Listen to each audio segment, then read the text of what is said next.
a part of the fever. I'm gonna be honest with you. I had to, when I got the news, I had to pull my car over because I. What's good, everybody? Welcome back to the channel. It's TFD here with another one. And listen, this story is already blowing up. So check this out. The Indiana Fever's director and chief of staff just sat down for an exclusive interview. And yeah, she did not hold back. If you're a Caitlin Clark fan, you're definitely going to want to hear this.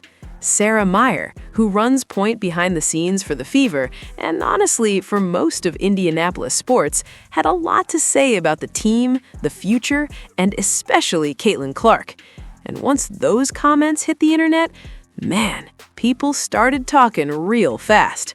Right now, everyone's waiting on this WNBA situation to get resolved, because the big question is simple. Are we really going to see Caitlin Clark on the court in the 2026 season? The owners seem ready to move things forward, even with all the noise online, the back and forth with the Players Association, and all the wild stuff circulating on social media. But back to Sarah Meyer. She's not just some random exec. She's one of the most powerful voices in Indiana sports, and her interview from a few days ago sent shockwaves everywhere. Fans, analysts, and players are all reacting. So I'm not going to waste your time. Let's get straight into it. Here's what Sarah Meyer had to say about the GOAT. About it too, because I think now they're seeing themselves in so many different avenues of sport, not just working for a team or working on an event, but there's so many different areas of sport that you can work in now. And I think, with the changing landscape of college sports, I just think there's going to be so many other opportunities too. You mentioned, Caitlin. Yeah. How exciting was it when Caitlin Clark became a part of the fever? I'm going to be honest with you. I had to, when I got the news, I had to pull my car over because I was freaking out so much. I was just, because not only was it huge for the Fever, but I think we all knew what this could mean for the city. Just being able to, when you go to a game, so you should definitely come here for an Indiana Fever game sometime. But first of all, the line for the fan shop to get merch, it starts hours before the game. We typically will have, we have people from all 50 states, and I think last year it was 44 countries come to an Indiana Fever game. It's just wild what it's done. Not only, and then, for me, I was an athlete growing up. I was a swimmer, but I loved basketball. I loved softball. I loved it all. But to actually now see that stadiums are filled with little girls and boys watching these women thrive and watching them play. I went to Cleveland Rockers games as a kid, and that was not a full stadium. So it's just so cool to see what she's done for the sport. It's wild. They're calling it Clarkonomics here. So there's some of our colleges are doing studies on everything that she's done as far from an economic standpoint for the city and state, and it's just been awesome. And she's been great too. Honestly, she came to the Big Ten football championship game. She goes to Butler games. She's just really supportive of the community, and I think she likes it here too. I was obviously Midwest, and I think she's really found a home here. So it's been great for the city, but also just great to see how it's transformed women's sports. It really is amazing. And the one thing you said, she shows up. Yeah. And that just means so much. Yeah. And can you imagine being her age and just all of that attention on her? It's a lot. When she'll speak on panels or have speaking engagements, I'm just in awe that she handles herself so well, because it's a lot of pressure. There's just so many eyes on her from around the world, and she really manages it really well. And it's been great to see how the city has just grown because of what she's been able to do too. We're building a Fever practice facility right across the street from our field house.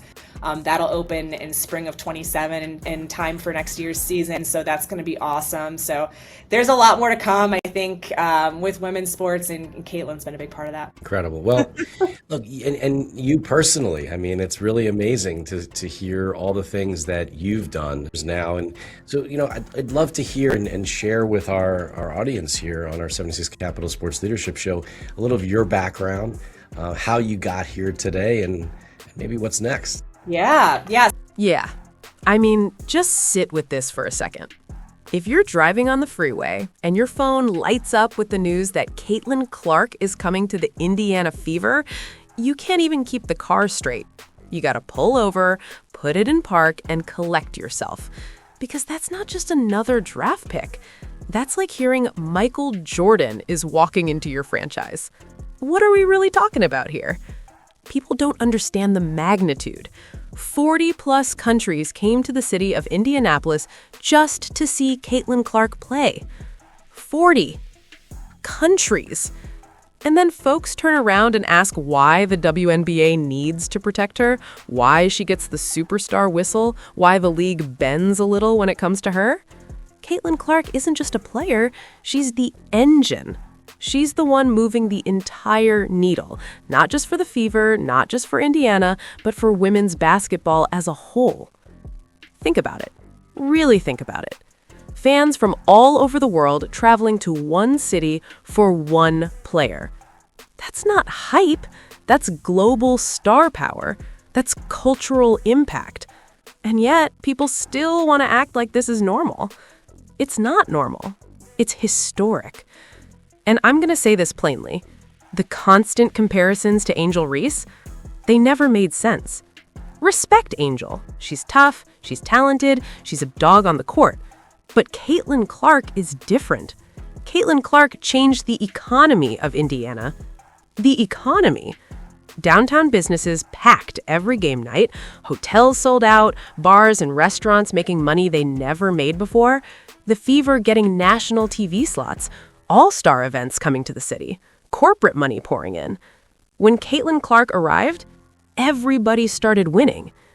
And she loves being in Indiana. You can see it. They embraced her like no other. It's her team, it's her town, it's her city now. And here's the funny part, she's not even a Colts fan.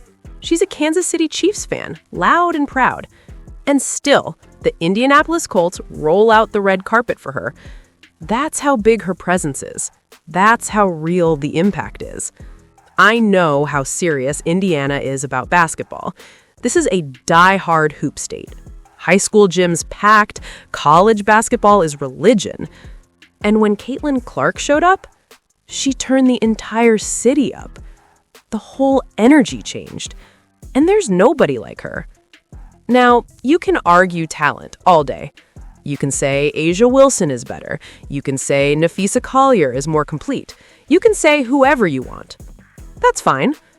But what you cannot debate, and I mean cannot, is this. Caitlin Clark is the face of the game.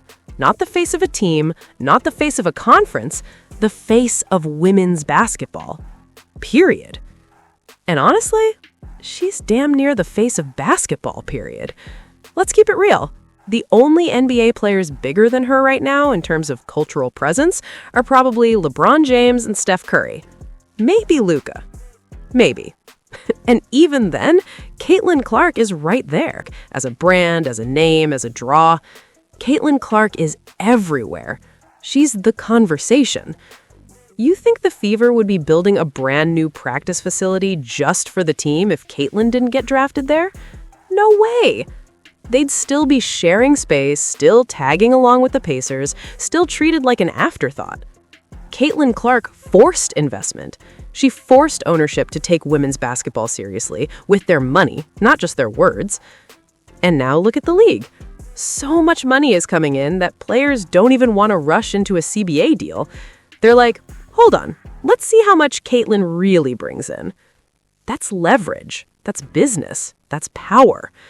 So when Sarah Meyer, the chief of staff of the Indiana Fever, comes out and speaks glowingly about Caitlin Clark, that's not just PR. That's acknowledgement of reality. She sees it. Everyone in that building sees it. Caitlin Clark is the engine of that franchise.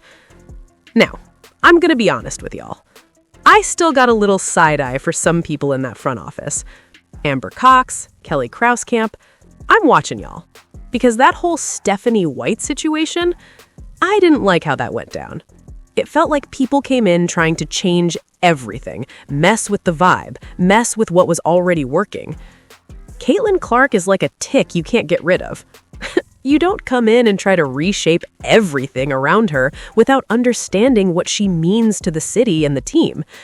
And I just didn't trust how that whole thing was handled. Now, outside of that, it does seem like there are some good people in the building who really understand what they have in Caitlin Clark. And maybe, I'm being a little harsh on Amber and Kelly. But still, y'all were responsible for bringing in Stephanie White. Swallow. And that left a bad taste in my mouth.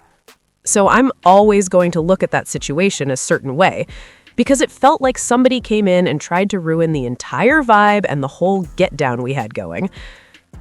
And I'm just not feeling that. But back to Sarah Meyer. She said nothing but real things about Caitlin Clark. And that's refreshing.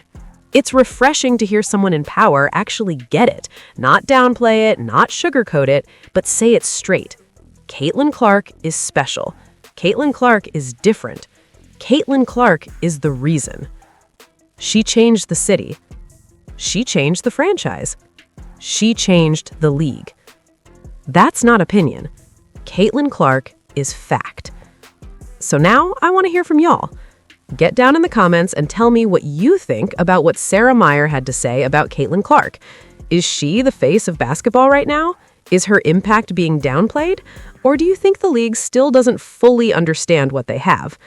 Make sure you like the video, drop a comment, subscribe to the channel, and share this with somebody who still doesn't get how big Caitlin Clark really is.